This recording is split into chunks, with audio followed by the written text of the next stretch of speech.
안녕하세요. 건강하고 활기찬 노년을 꿈꾸는 우리 시니어 여러분, 모두 주목해주세요. 혹시 요즘 이런 생각해보신 적 없으세요? 아, 젊었을 때는 안 그랬는데 이제는 건강관리가 필수라는데 뭘 어떻게 해야 할까?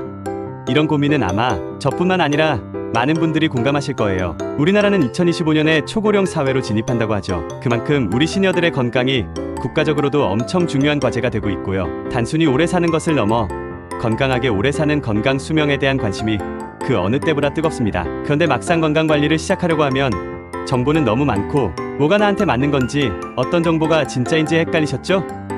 네, 맞아요. 예전에는 그냥 병원만 잘 다니면 된다고 생각했는데 이제는 스스로 건강을 챙기는 시대가 왔어요. 정보의 홍수 속에서 헤매셨던 분들을 위해 제가 2025년 최신 시니어 건강 정보를 쏙쏙 뽑아 쉽고 재미있게 알려드릴게요. 그럼 건강 수명 늘리는 특급 비법 지금 바로 시작해볼까요?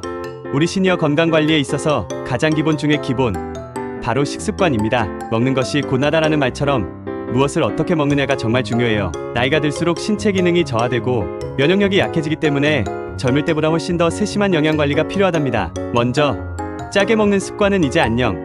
나트륨 섭취를 확 줄여야 해요. 싱겁게 먹는 게 어렵다면 염도 테스트기를 활용해보시는 것도 좋은 방법이에요. 대신 신선한 채소와 과일을 풍부하게 섭취하고 통곡물과 등푸른 생선을 식탁에 자주 올려보세요. 예를 들어 시금치에는 철분과 칼슘이 풍부해서 뼈 건강과 빈혈 예방에 좋고요. 브로콜리는 항산화 성분과 섬유질이 가득해서 면역력 강화와 장 건강에 최고예요. 연어나 고등어 같은 등푸른 생선에는 오메가3 지방산이 풍부해서 심혈관, 건강과 뇌 기능 유지에 아주 탁월하답니다. 그리고 유산균이 풍부한 김치. 다만 염도를 낮춘 저염 김치를 선택하는 센스가 필요해요. 혹시 식사만으로는 영양 섭취가 부족하다고 느끼신다면 의사 선생님과 상담 후 개인에게 맞는 영양 보충제를 섭취하는 것도 좋은 방법이에요. 특히 비타민 D, 칼슘, 오메가3 비타민 C, 비타민 B12 등은 시니어들에게 꼭 필요한 영양소로 꼽힙니다. 무엇보다 중요한 것은 충분한 수분 섭취예요. 나이가 들면 갈증을 덜 느끼게 되어서 수분 부족 상태가 되기 쉬운데 물을 충분히 마시는 것만으로도 변비 예방, 신진대사 활성화, 피로 해소 등 다양한 효과를 얻을 수 있어요. 자, 이제 냉장고를 열어 건강한 식재료들로 채워볼 시간입니다. 두 번째는 바로 움직임의 힘, 규칙적인 신체 활동입니다. 나이 들면 움직이는 게 더 힘들다고 말씀하시지만 오히려 움직일수록 건강해진다는 사실 알고 계셨나요? 규칙적인 운동은 근력을 강화하고 관절 유연성을 유지하며 심혈관 건강을 지키는 데 필수적이에요. 게다가 스트레스 해소와 면역력 증진에도 큰 도움을 준답니다. 가장 쉽고 효과적인 운동은 바로 걷기예요. 매일 30분 이상 꾸준히 걷는 습관을 들여보세요. 동네 한 바퀴를 돌거나 가까운 공원으로 산책을 나가는 것도 좋고요. 가볍게 하이킹을 즐기는 것도 심혈관 건강과 관절 유연성에 아주 좋습니다. 혹시 걷는 게 지루하다고 느끼신다면 좀 더 재미있는 운동을 찾아보는 건 어떠세요? 요가나 필라테스는 유연성과 균형, 감각을 키워주고 코어 근육을 강화하는 데 탁월해요. 또 라인댄스처럼 여럿이 함께 즐기는 운동은 사회적 교류의 기회도 만들어주죠. 근력 강화를 위해 가벼운 아령을 이용한 운동이나 스쿼트도 좋아요. 꾸준히 하면 낙상 예방에도 큰 도움이 된답니다. 관절에 무리가 갈까봐 걱정되신다면 수중 운동이나 수영을 적극 추천해요. 물의 부력 덕분에 관절에 부담 없이 근력을 강화하고 심혈관 건강과 폐 기능 개선, 유연성 증진까지 일석삼조의 효과를 누릴 수 있답니다. 중요한 건 무리하지 않고 꾸준히 하는 것. 오늘부터 나에게 맞는 즐거운 움직임을 찾아보세요. 세 번째는 마음의 건강, 정신건강 관리입니다. 우리 몸만 건강하다고 다가 아니죠? 마음이 건강해야 진정한 웰빙이라고 할 수 있습니다. 나이가 들면서 사회적 관계가 줄어들거나 상실감을 느끼는 경우가 많아지면서 우울감이나 고립감을 느끼는 시니어들이 늘고 있어요. 하지만 우리에게는 이겨낼 힘이 있습니다. 가장 좋은 방법은 바로 사회적 교류를 활발히 하는 거예요. 동네 교회나 한인회, 취미 동호회 활동에 참여해서 새로운 사람들을 만나고 함께 시간을 보내는 것만으로도 정서적 안정감과 소속감을 느낄 수 있답니다. 함께 웃고 이야기 나누면서 스트레스도 날려버릴 수 있죠. 평소에 좋아했던 취미 활동을 다시 시작하거나 새로운 취미를 만들어보는 것도 좋아요. 영상도 스트레스 감소와 마음의 평화를 찾는데 아주 효과적인 방법이고요. 혹시 반려동물과 함께하고 있다면 그 친구들과 보내는 시간이 얼마나 활력소가 되는지 잘 아실 거예요. 반려동물과의 교감은 정서적 안정감을 주고 규칙적인 산책을 통해 신체 활동까지 자연스럽게 늘릴 수 있답니다. 혹시 너무 힘이 들어서 혼자 감당하기 어렵다면 전문가의 도움을 받는 것을 추천하지 마세요. 우리 마음의 건강도 몸의 건강만큼이나 소중하니까요. 네 번째는 내 몸 살피기, 정기적인 건강검진입니다. 건강관리에 있어서 가장 중요한 것 중 하나가 바로 조기 발견이에요. 아무리 건강한 시니어라고 해도 나이가 들면서 알게 모르게 몸에 변화가 찾아올 수 있습니다. 정기적인 건강검진은 이런 변화를 미리 감지하고 질병이 커지기 전에 관리할 수 있도록 도와주는 가장 확실한 방법이에요. 혈압, 혈당, 콜레스테롤 수치, 체질량 지수 BMI 등 기본적인 지표들을 주기적으로 점검하는 것은 물론이고요. 암검진도 빼놓을 수 없죠. 특히 우리 시니어들은 청력이나 시력 저하 같은 노화로 인한 감각 기능 저하가 나타나기 쉬운데 정기적인 검진을 통해 이를 조기에 발견하고 필요한 조치를 취해야 해요. 불편함을 방치하다 보면 삶의 질이 크게 떨어질 수 있거든요. 또 하나 잊지 말아야 할 것이 바로 구강 건강이에요. 치아 건강은 소화 기능과 직결되고 전신 건강에도 큰 영향을 미치기 때문에 정기적인 치과 검진을 통해 꼼꼼하게 관리해야 합니다. 건강검진 결과는 의사 선생님과 자세히 상담하고 자신에게 맞는 건강관리 계획을 세우는 데 적극적으로 활용하세요. 내 몸을 아는 것이 건강을 지키는 첫걸음이니까요. 자,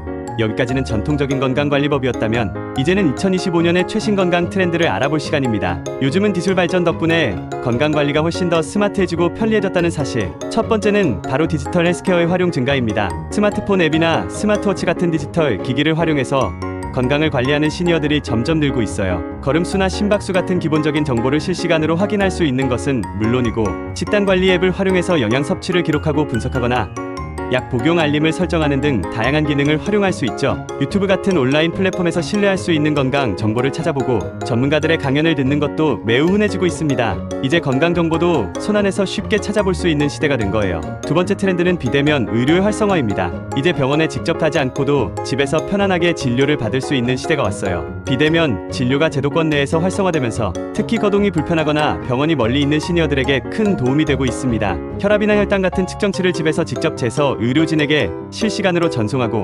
화상통화로 진료를 받는 시스템이 구축되고 있는 거죠. 감기처럼 가벼운 질환은 물론 만성 질환 관리에도 비대면 진료가 활용될 수 있게 될 거예요. 세 번째는 AI 기반 건강 관리의 등장입니다. 인공지능이 우리 건강을 돕는다고요? 네, 맞아요.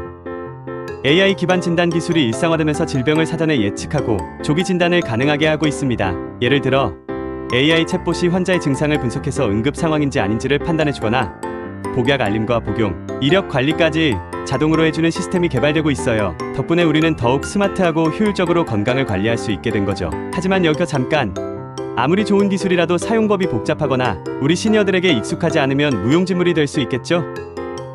그래서 첨단 기술 개발만큼이나 디지털 격차 해소도 함께 이루어져야 한다는 점을 잊지 말아야 합니다. 건강관리는 단순히 기술만의 문제는 아니니까요. 2025년에는 시니어들의 건강한 삶을 지원하기 위한 보건 정책도 다양하게 변화하고 있습니다. 먼저 기준 중위 소득이 인상되고 복지 포괄성이 강화되면서 생계급여와 의료급여 지원이 확대될 예정이에요. 이는 우리 시니어들의 경제적 부담을 덜어주고 더 나은 의료 서비스를 이용할 수 있도록 돕는 중요한 변화입니다. 또한 시니어 평생교육 지원이 신설되어 평생교육 바우처가 지급될 예정이에요. 평생학습은 치매 예방에도 좋고 새로운 활력을 불어넣어주기 때문에 꼭 활용해보시면 좋을 것 같아요. 이외에도 첨단 의료법 시행과 바이오헬스, 투자 확대 등 국가적인 차원에서도 시니어 건강 증진을 위한 노력이 계속되고 있습니다. 이런 정책적 지원을 잘 활용하는 것도 건강 수명을 늘리는 현명한 방법이겠죠?